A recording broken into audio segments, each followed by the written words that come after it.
Bonjour à toutes et à tous, fiefés cinéphiles, et bienvenue dans votre émission dédiée au cinéma sur la chaîne Alter Ego. Sortie au cinéma ce 14 août, cette saga mythique du cinéma fait son retour dans nos grands écrans. Une série aujourd'hui en perte de vitesse qui sera peut-être sauvée par ce nouvel opus. Vous l'aurez compris, aujourd'hui nous allons parler d'Alien Romulus dans ses tournées.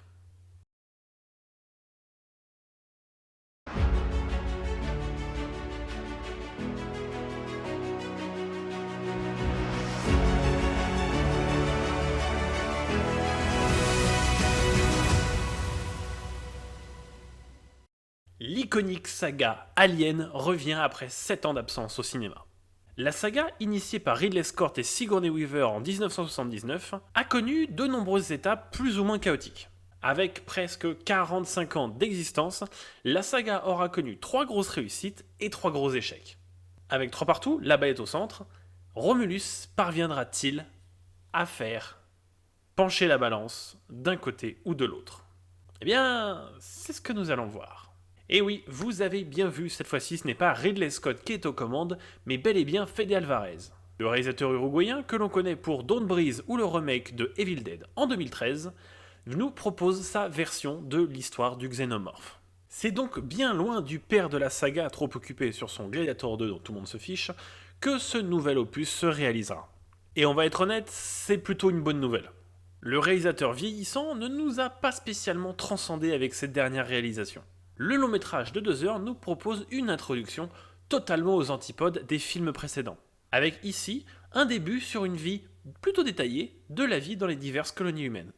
Un point de vue qui fut brièvement abordé dans Alien 3, un film en huis clos se déroulant dans une prison pour hommes. Mais revenons à Romulus. On y découvre la vie d'un groupe de jeunes gens et notamment de nos 2 protagonistes principaux, à savoir Rain Caradi, notamment incarné par Kailee Spaeny, que l'on connaît notamment pour son interprétation de Priscilla Presley dans le biopic du même nom, ou encore plus récemment dans le rôle de Jessie Cullen en 2024 dans Civil War.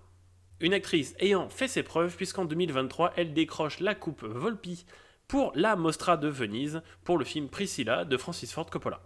Partageant la tête d'affiche avec elle, nous avons David Johnson qui nous signe ici une excellente prestation en tant que le synthétique, connu sous le nom de Andy. Une prestation d'autant plus impressionnante sachant qu'il ne s'agit que de son 2e rôle dans un long métrage. Le premier étant Toi et moi, sorti en 2023.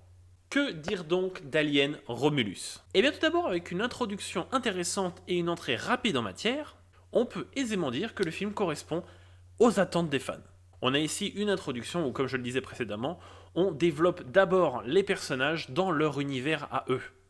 On parle ici des colonies et de ce qui entoure l'univers de Alien, sans pour autant se consacrer sur un point fixe. Comparé à l'introduction de Prometheus, où j'avais lâché l'affaire avant même la fin de celle-ci.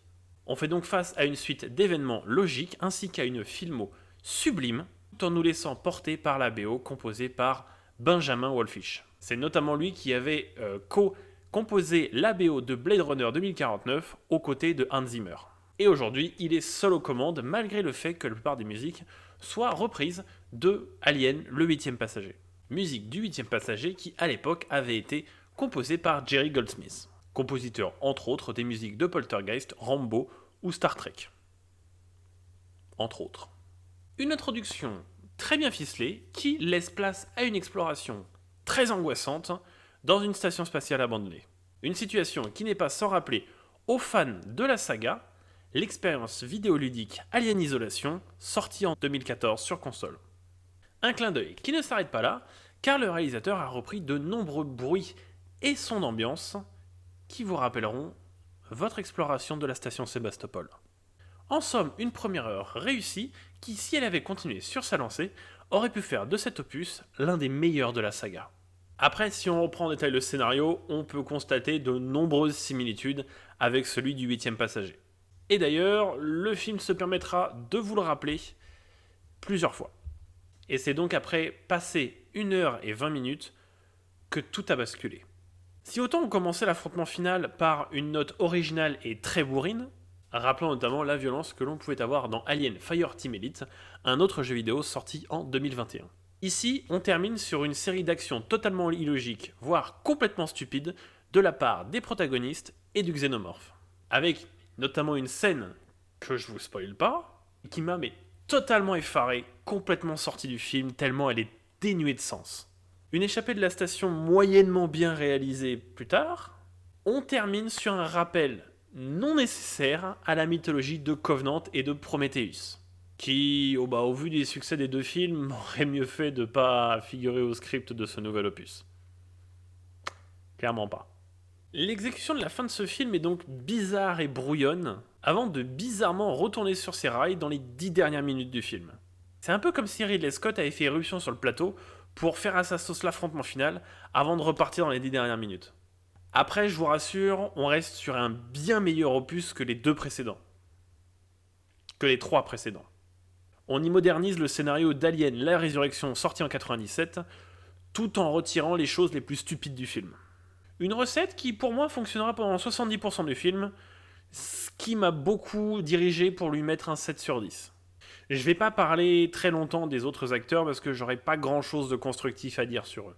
Mention spéciale notamment au personnage de Tyler, incarné ici par Archie Renault, qui nous offre une prestation très réelle et très agréable de son personnage, très rationnel.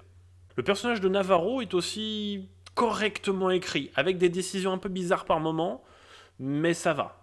Quant aux personnages de Kai et de Bjorn, eh bien ce sont des personnages à la fois inutiles et insupportables. Bjorn est l'archétype du trou du cul que l'on peut retrouver dans n'importe quel film de teenager, on va dire, où ça va être le trou du cul un peu relou, qui est en mode je suis un peu cool, un archétype de la vision des jeunes, des vieux des années 80. Donc insupportable.